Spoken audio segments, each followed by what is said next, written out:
Le virus de la musique en moi depuis tout petit. Papa au son de sa guitare et les chants de maman qui bercent mes nuits. Plus tard je deviens arrangeur. Bonjour à tous ceux qui nous suivent depuis notre page Facebook congofilibi.com et notre site internet congofilibi.net. Pour tous ceux qui nous prennent en marche, comme vous l'aurez remarqué avec cette belle entrée musicale, vous aurez remarqué que nous sommes partis de l'aéroport Léopold Sédar Senghor de Dakar pour s'envoler jusqu'à l'aéroport Maya Maya, la porte d'entrée du Congo Brazzaville. Comme vous l'aurez remarqué, nous sommes au Congo avec les doyens de la musique africaine et aussi de la musique congolaise, bien sûr du Congo Brazza, n'est-ce pas? Oui, du Congo Brazza. Comme vous l'aurez remarqué, nous sommes aujourd'hui avec notre star, notre invité du jour, Centric. Lorsque je dis Centric, avant tout propos, je voudrais d'abord présenter cette personne, cette personnalité de la musique en général, cette personne qui a marqué par son talent, cette personne qui a marqué par son savoir-faire le monde de la musique. Cette personne, Centric, il faut noter qu'elle est née le 11 mai 1968. Le 11 mai, lorsque je dis 11 mai, ça vous fait sourire. Ben oui, il y a un célèbre artiste qui a choisi cette date-là pour quitter ce monde-là, donc depuis, ça nous a dit. Oui, Bob Marley. Voilà, Lorsque je parle du 11 mai, immédiatement tout le monde pense à Bob Marley. Effectivement, le 11 mai également est décédé aussi notre regretté Bob Marley, mais c'est également ce même jour-là, mais bien avant Bob Marley, que notre artiste a choisi de venir au monde. Centric, à l'entrée de notre émission, lorsque je parle de Centric, j'aimerais savoir immédiatement qui est Centric, parce que pour toutes les personnes qui nous suivent depuis le Congo, pour toutes les personnes qui nous suivent depuis l'international, ils veulent savoir qui est Centric, effectivement, à l'état civil.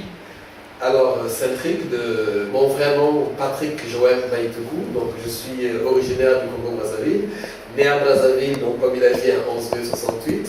Et la vie et les affres de la vie ont fait que je me suis retrouvé très très tôt et très vite, très jeune, à l'âge de 5 ans, à être muté avec mes parents à Dakar au Sénégal, où j'ai passé donc 10 ans de mon enfance avant de revenir m'imprégner des valeurs culturelles, de la culture de mon pays, le Congo.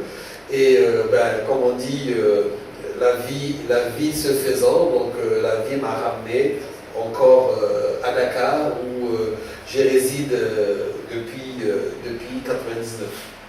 Je vois qu'à côté vous êtes bien accompagné. Vous êtes bien accompagné par votre frère, par votre manager, par votre homme de main. Je ne sais pas si vous êtes qualifié d'homme de main. Non, pas jusqu'à là. Il est, bon, on va dire, il faut mieux le faire toucher dans ces conditions. Oui, mais voilà, c'est mon complice de toujours. C'est un peu, voilà, on est un peu comme des jumeaux. Et on a débuté la carrière ensemble. Et la vie a fait que on s'est choisi comme amis, on s'est choisi comme collaborateurs et on s'est choisi aussi comme compagnon de route. Est-ce que vous avez quelque chose à ajouter, monsieur?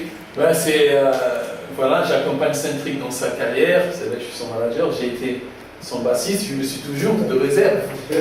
Mais bon, voilà, c'est vrai qu'on fait chemin ensemble sur la même vision, on a un plan de carrière qui est défini et qu'on essaie de poursuivre ensemble. Je crois que la poursuite va aboutir bien sûr. Inch'Allah. Inch'Allah.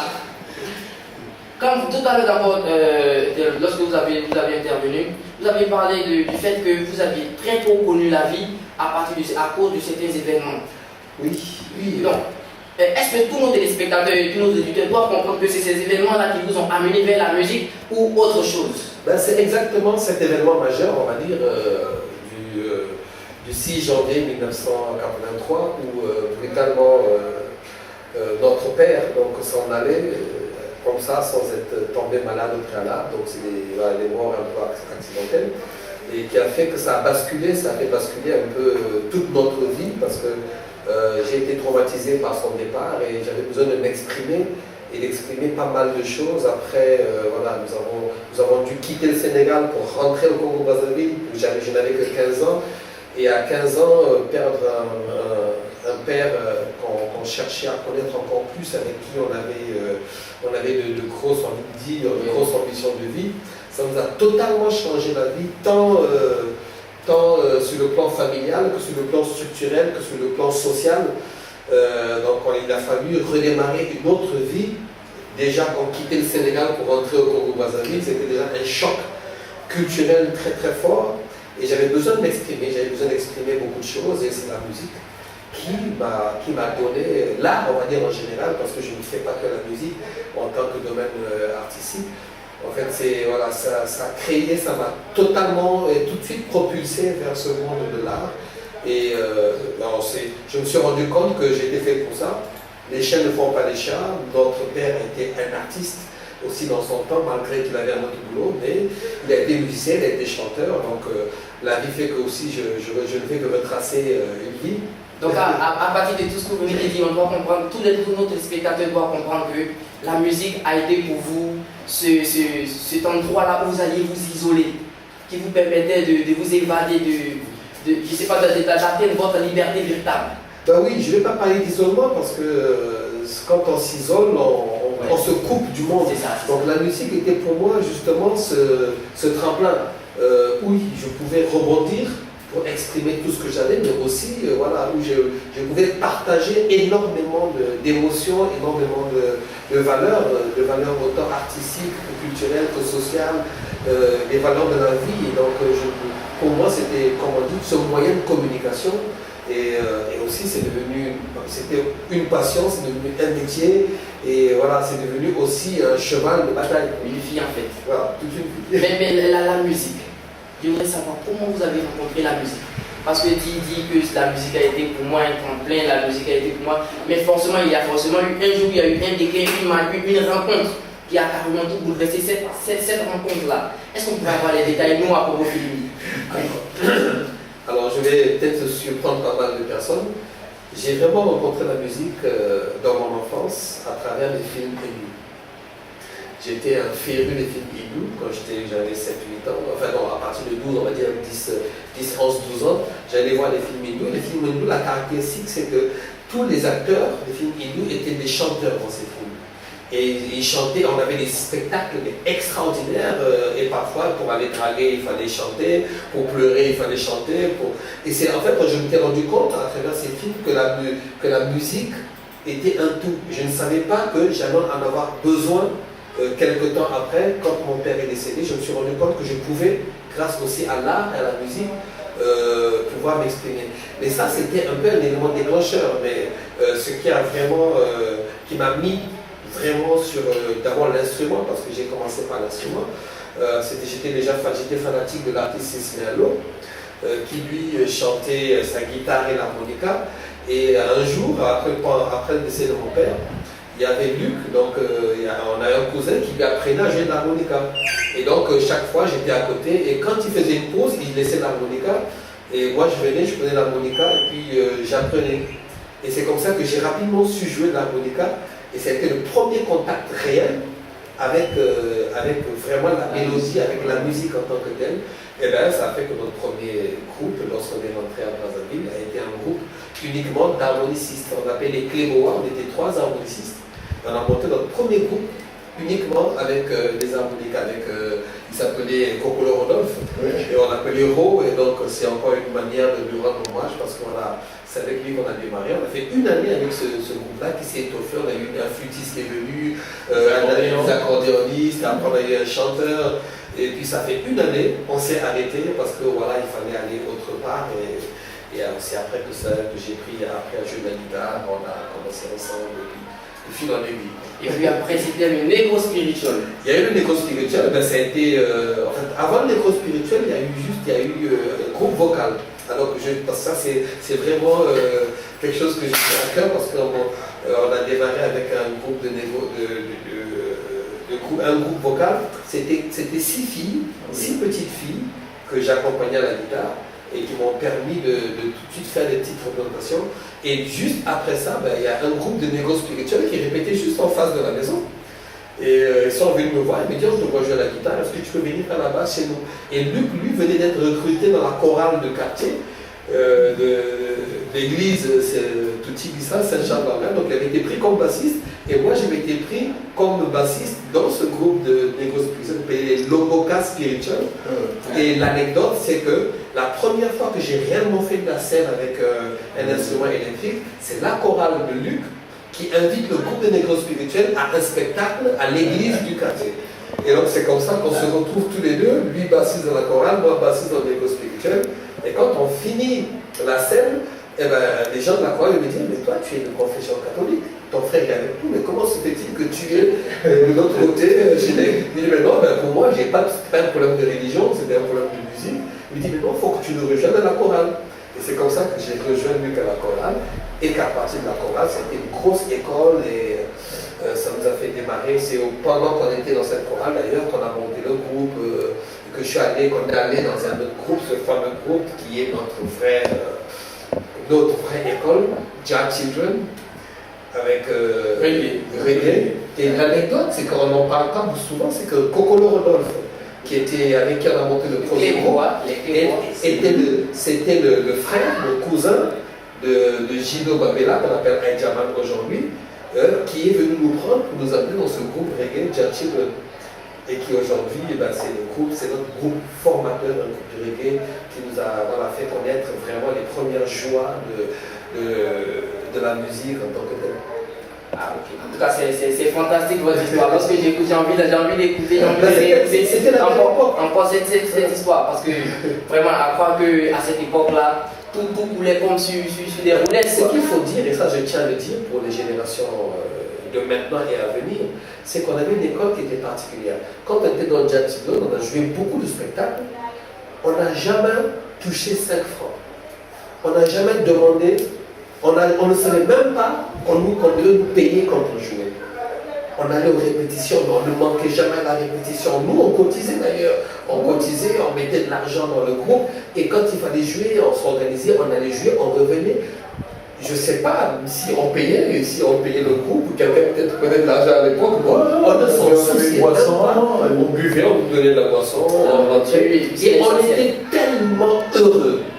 On jouait, mais régulièrement, on passait à la radio, mais on ne touchait pas d'argent, c'était pas notre préoccupation. Nous, c'était la musique, c'était jouer, et on était assidus. C'est une époque, bien sûr, on a besoin de l'argent pour vivre, mais cette mentalité-là fait qu'on privilégiait le travail bien fait, artistiquement, musicalement et lyriquement, avec les lyrics, les textes. Il fallait de bons textes, de la bonne musique, des bons arrangements, un bon spectacle.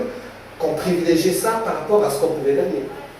Je suppose que, monsieur Luc, lorsque je parle de peut-être l'année 99, est-ce que ça vous évoque quelque chose?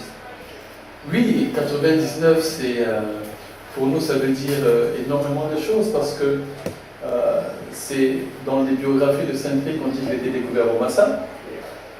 Et c'est l'année où on est arrivé au marché des arts du spectacle africain à Abidjan en sélection officielle.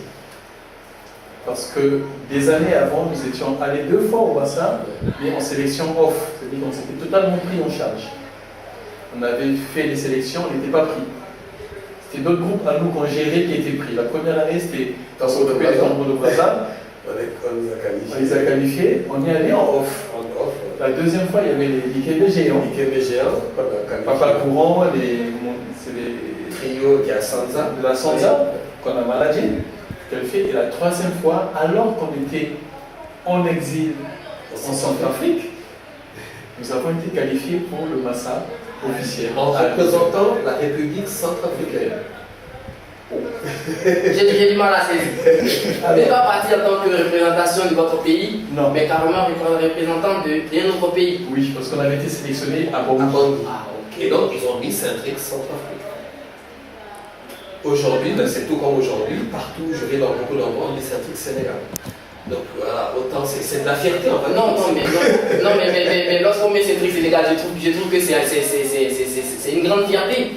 Parce que je pense que dans toute votre biographie, c'est marqué que vous êtes plus sénégalais. Voilà, on va pas refuser, je ne refuse pas cette étiquette, c'est un honneur. Quel pays étranger vous reconnaisse comme étant le vôtre? Je veux dire, je suis allé au Kenya où j'étais pris, même en Afrique du Sud, où on était certifié RDC.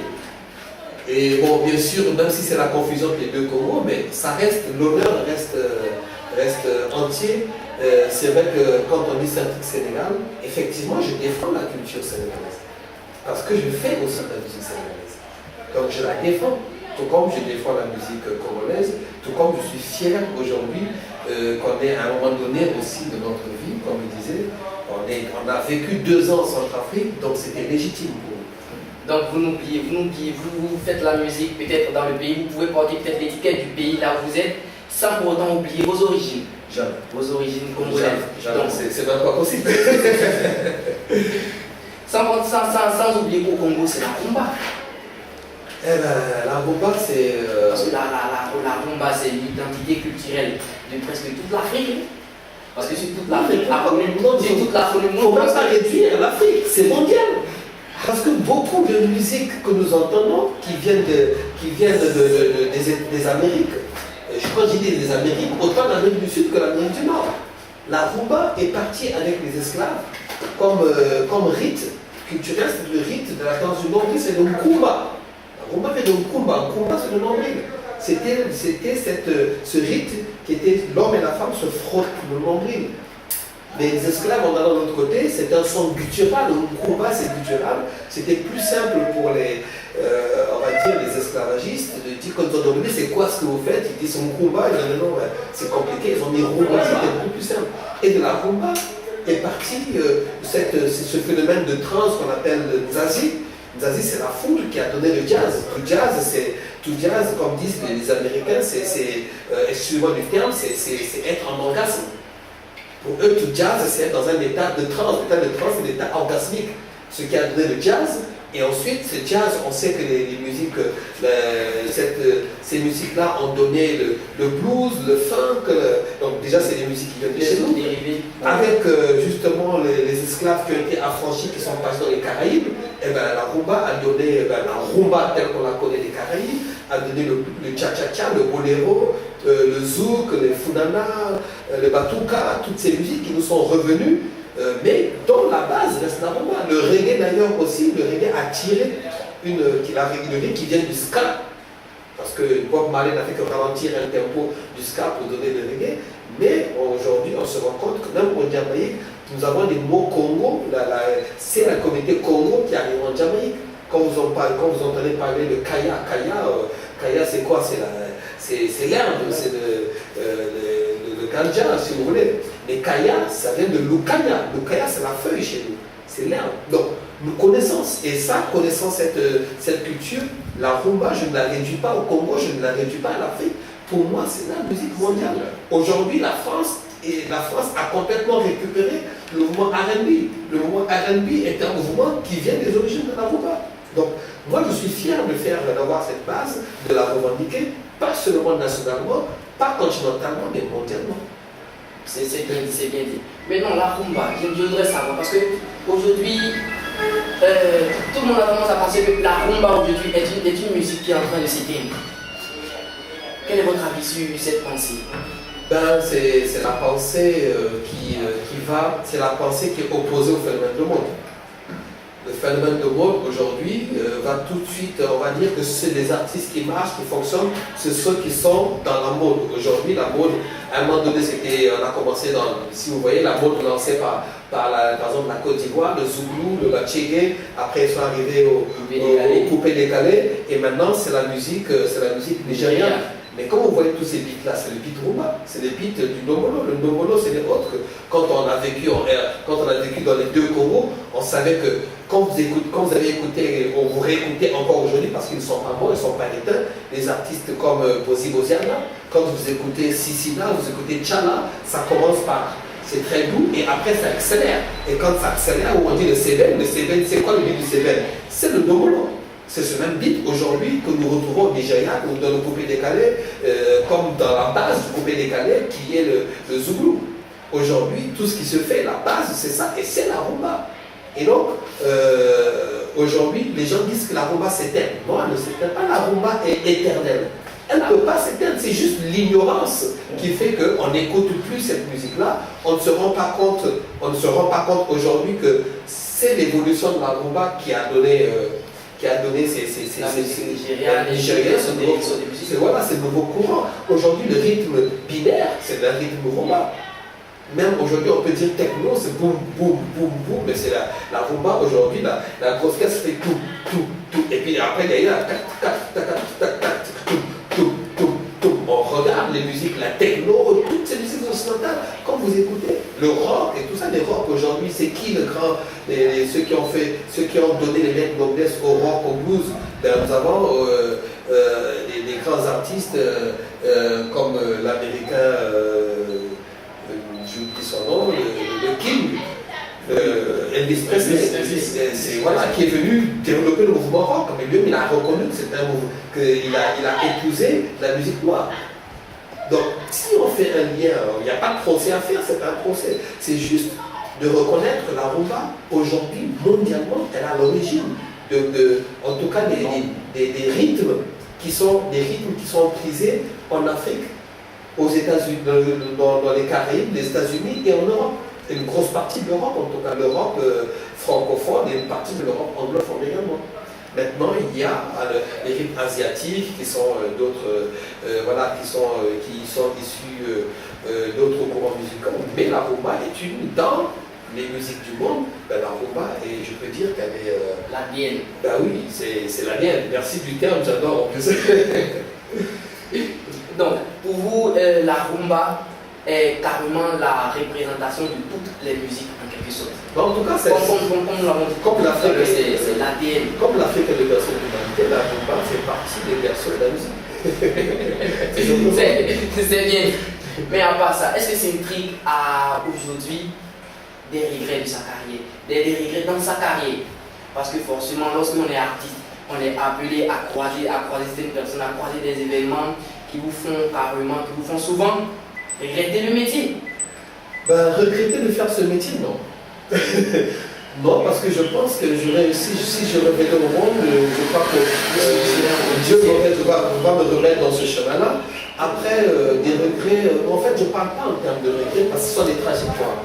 Et d'ailleurs, mon nouvel album, dans l'un de mes j'ai un titre qui explique un peu ça, l'un des titres guitaristes. Mais on le connaît plus en tant que guitariste de Wemba, de Vera Soul, de plusieurs autres musiciens. Donc il a un calendrier, il gère un calendrier avec des artistes pas simplement congolais, avec Fatoumata Diawara, avec Charlotte Panda. Donc il gère son calendrier de manière professionnelle, qui fera en sorte qu'il ne faudrait pas qu'il pénalise quelqu'un qui a besoin de lui, qui ne compte que sur lui. Donc c'est devenu aujourd'hui toute une gestion assez compliquée, mais qui fait aujourd'hui la particularité de ce secteur de la musique que nous connaissons. Donc on a maintenant une nouvelle gestion des ressources humaines dans la musique. C'est vraiment de la ressource humaine qu'il faut gérer. Une ressource humaine efficace. Efficace, il faut choisir les meilleurs. Qu'elle le soit. Et il faut choisir aussi pas simplement ceux qui sont bons à leur instrument. C'est aussi l'état d'esprit dans lequel ils sont professionnels. Ceux qui sont professionnels. Être professionnel, c'est quoi? Être sérieux, les horaires, les timings, le respect de ses partitions. C'est plusieurs choses à la fois qu'il faut mettre ensemble pour gérer un groupe aujourd'hui. C'est ça. Le plus bon instrumentiste n'est pas forcément le plus professionnel. N'est pas forcément celui qui va te faire aller vers le haut. Le meilleur instrumentiste que tu peux avoir, c'est celui qui respecte ta musique, qui se l'approprie et qui ne sort pas du cadre que tu donnes. Mais qui apporte également son talent au service de ta musique. Donc c'est tous ces éléments-là qui font que tout réussit. Que tout devrait réussir. Même si on a tous ces éléments, il n'est pas forcé que tout va réussir parce que n'oublions pas la donne publique, la donne de ce qu'on appelle le récepteur, celui qui va recevoir et qui va juger. Parce que on peut faire de la très très bonne musique, mais qui peut ne pas être la musique qu'un tel ou un tel aime. La musique, c'est comme les goûts, ça ne se discute pas. Chacun aime une chose particulière et n'en aime pas une autre, même si la qualité est meilleure que ce que vous faites. Donc, il faut toujours être en conquête. Il faut toujours se dire qu'il faut toujours aller à la conquête du public. Il faut toujours aller faire le maximum, donner le maximum de qualité. Je dis toujours, je préfère qu'on me dise je n'aime pas ce que tu fais, mais je respecte ce que tu fais parce que ce que tu fais est de qualité. Lorsque nous avons publié sur Facebook, sur notre page, que nous recevions du Centric, automatiquement il y a un auditeur qui nous a amené un message sur Facebook que je voudrais vous poser. Ben oui. Il a dit, pourquoi dit-on que Centric est un artiste humanitaire? Parce qu'il y a l'impression que l'auditeur ne connaît pas ses prix, et le connaît bien, mais on ne connaît pas ses actions.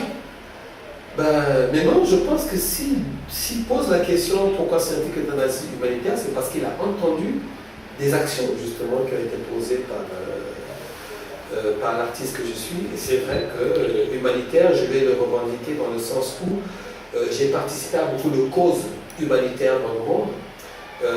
Bien avant qu'elle ne soit médiatisée, je faisais déjà dans l'humanitaire.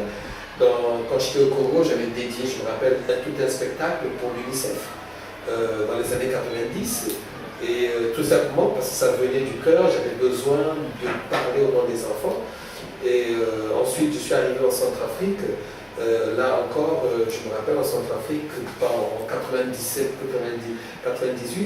98-99, j'avais eu à recueillir avec mes musiciens des enfants. On avait 5 enfants de la rue, des enfants défavorisés, des hérités ou des enfants, enfin peut-être des orphelins, et d'autres d'ailleurs qui étaient atteints du sida, qu'on avait pris avec nous, qui vivaient avec nous, dont j'étais le tuteur.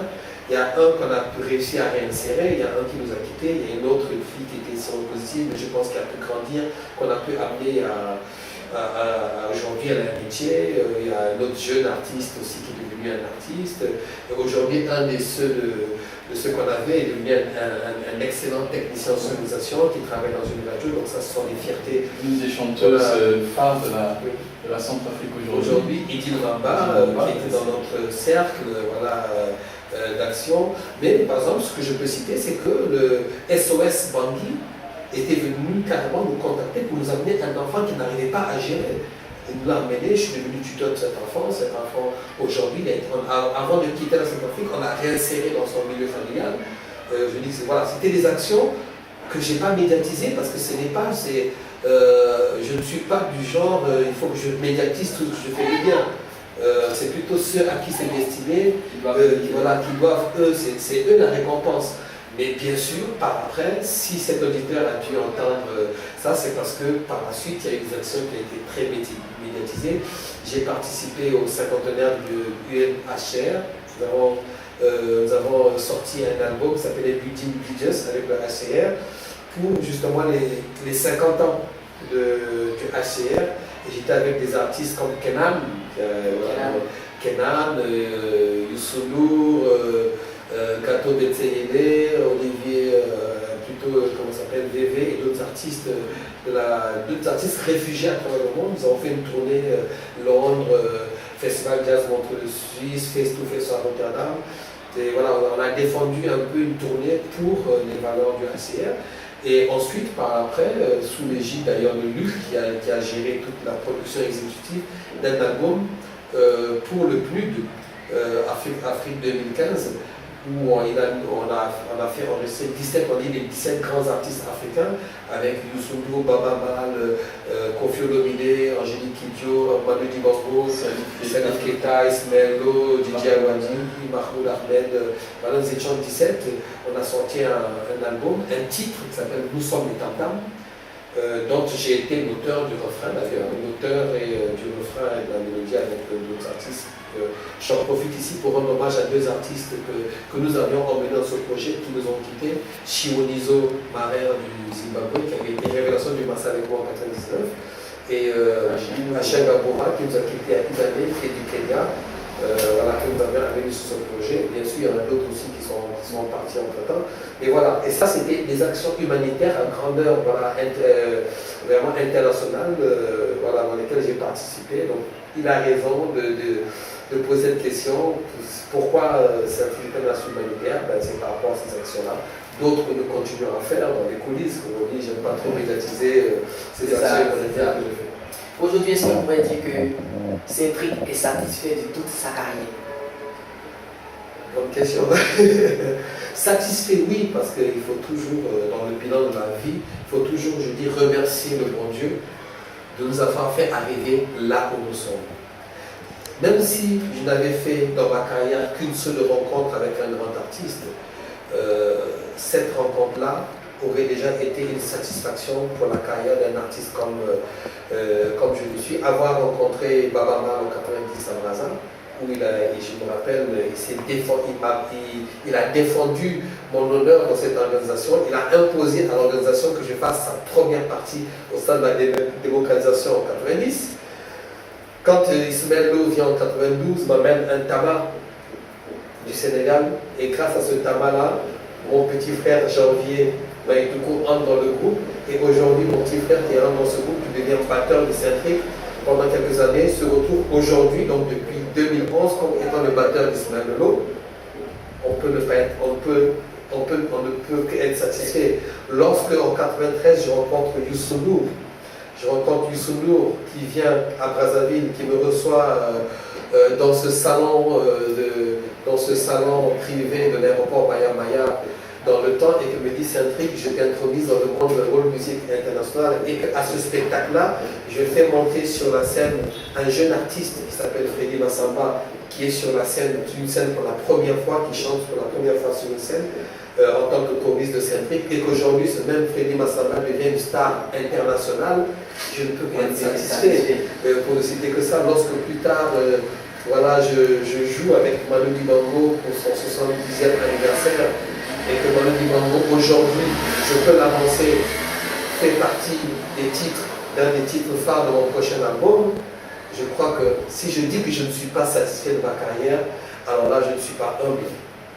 Et alors là je suis vraiment quelqu'un qui ne remercie pas le bon Dieu et voilà, tous ceux qui ont travaillé dans ma carrière. Donc rien que pour ça, oui, je suis satisfait. J'ai vécu des choses avec Kenan, vous connaissez Kenan aujourd'hui. Avoir tourné avec Kenan, ce garçon, je l'ai invité d'ailleurs avec lui, qu'on a invité à Djibouti, au festin de Djibouti. Kenan, c'est un ami aujourd'hui, il est mondialement connu. Comment ne pas être satisfait d'avoir, pas seulement pour ami Kenan, mais d'avoir été avec lui dans une tournée, on a fait des choses ensemble. Aujourd'hui, vous allez sur le net, vous tapez Building Budios, vous allez nous entendre ensemble avec Kenan. Voilà, d'avoir rencontré autant d'artistes prestigieux, j'ai fait la première partie de Bernard Lavilliers au festival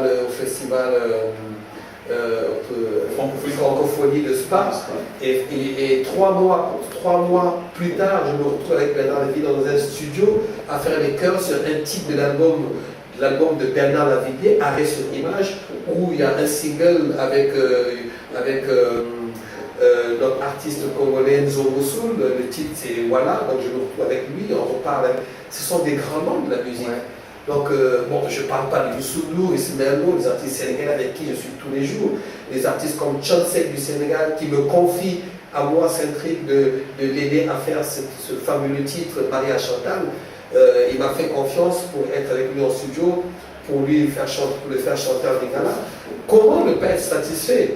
Maintenant, il ne faut jamais s'arrêter à ça, il faut aller plus loin. Ma carrière ne s'arrête pas à ma simple satisfaction, même si j'ai déjà marqué l'histoire.